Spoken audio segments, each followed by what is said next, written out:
क्या अपडेट है सर इसमें? 9 लोगों का अरेस्ट कर लिया गया, रिमांड मिल गया, बाकी लोगों के लिए भी जल्दी अरेस्टिंग हो जाएगी। कितने 9 लोग? इस खबर को सुनकर आप अंदर से हिल जाएंगे, लेकिन सुनना जरूरी है क्योंकि चुप रहना अब जुर्म से कम नहीं है। नमस्कार, आदाब जोहार, आप देख रहे हैं न्यूज़ 5 AM।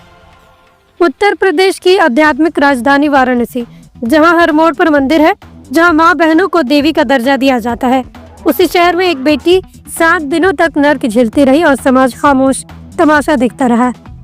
एक ग्रेजुएशन की छात्रा जो रोज की तरह 29 मार्च को काम पर निकली थी, लेकिन जब 4 अप्रैल को घर लौटी तो वो सिर्फ एक बेटी नहीं थी, वो इंसान के भेष में घूम रहे 23 दरिंदों की हैवानियत का शिकार बन चुकी थी। उसका दोस्त जिसे अपना भरोसेमंद समझा, वही बना सबसे बड़ा शिकारी। होटल में रेप, वीडियो रिकॉर्डिंग और फिर शुरू हुआ एक खौफनाक सिलसिला, जहां हर दिन हर घंटे उसके जिस्म को नोचा गया, उसकी आत्मा को कुचला गया।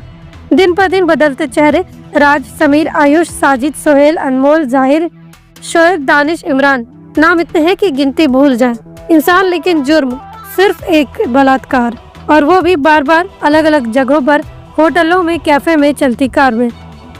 सर अभी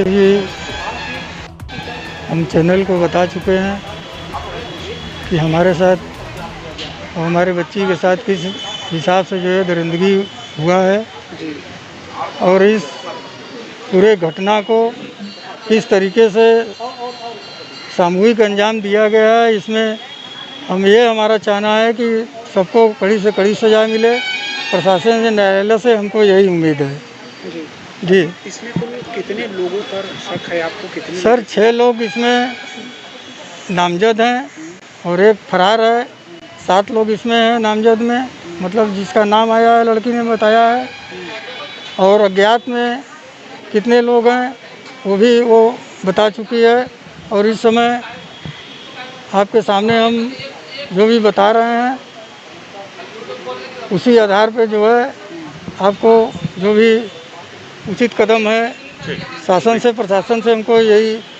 बिटिया क्या करती थी, क्या बनना चाहती? बिटिया पढ़ के अभी निकली ही थी कि जिसके बारे में हम कुछ सोच ही रहे थे अपने स्थिति को देखते हुए, और स्पोर्ट में उसका रुझान था, और उसके आगे कुछ हम बताने की स्थिति में अब नहीं है। थोड़ा मेरा तबीयत सही है। क्या ये कुछ युवक जो हैं वो बच्ची के साथ पढ़ते थे, पूर्व में भी कुछ संपर्क में थे? ये उनके साथ जो क्लासमेट थे उनके ये जानने वाली थी, इसीलिए उसको बहला फुसला कर किसी प्रकार से उसके साथ ये सब हुआ है।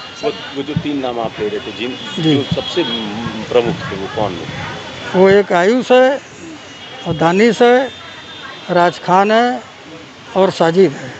एक अंतिम सवाल, बातें तो बड़ी कही जाती है कि सरकार की तरफ से कि ये कानून व्यवस्था बहुत बढ़िया है, वाराणसी एक हाई प्रोफाइल जगह है, यहाँ पर बच्ची के साथ 4-5 दिनों तक ऐसी बात है।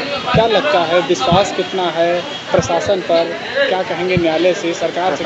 मैं न्यायालय से और सरकार से बस यही कहूँगा कि हम एक आम आदमी हैं, और एक आदमी के साथ अगर इस तरीके से बर्बरता होती है तो अगर उसको न्याय नहीं मिलेगा तो उसका शासन, प्रशासन, न्यायालय से विश्वास उड़ जाएगा। इसलिए हम ये अपनी बात रखते हैं कि हमारे साथ प्रशासन और न्यायालय पूरी जिम्मेदारी से हमारे साथ न्याय करेगी।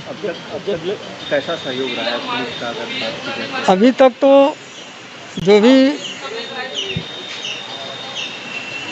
प्रशासन ने हमको जैसे जैसे अपने साथ कहा उस तरीके उनके साथ हम खड़े रहे, रात दिन जैसे जैसे उन्हें कहा ये कराना है, ऐसे कराना है, हर चीज़ों के साथ हम खड़े रहे।